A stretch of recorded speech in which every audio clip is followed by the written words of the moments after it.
نیکیوں کے دو سیزن ہیں۔ حضرات علماء کرام نے فرمایا کہ ایک رمضان المبارک کا مہینہ ہے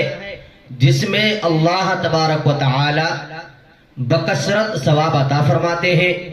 ایک فرض کا ثواب 70 فرض کے برابر عطا کرتے ہیں اور نفلی عبادت کا ثواب فرض کے برابر فرما دیتے ہیں۔ تو ایک تو رمضان المبارک کا مہینہ، اور دوسرا نیکیوں کے سیزن کا جو مہینہ ہے وہ ہے عشرہ ذی الحجہ۔ عشرہ ذی الحجہ کی بھی بے شمار فضائل قرآن کے اندر بھی اور احادیث مبارکہ کے اندر بھی جناب محمد رسول اللہ صلی اللہ علیہ وسلم نے ارشاد فرمائے ہیں۔ عشرہ ذی الحجہ کا ایک روزہ اللہ کے رسول علیہ السلام نے فرمایا کہ مجھے امید ہے اللہ کی ذات سے کہ اگلے پچھلے 1 سال کے گناہ اس روزے کی برکت سے اللہ تعالی معاف فرما دیں گے۔ لہذا درخواست ہے کہ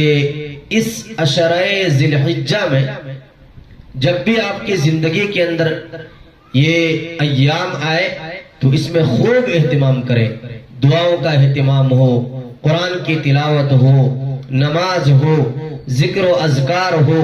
اللہ سے اپنا تعلق جوڑنا ہو، تہجد کی پابندی ہو، قرآن کی تلاوت ہو، جو عبادت آپ سے ہو سکتا ہے تمام عبادتوں کو انجام دینے کی کوشش کریں۔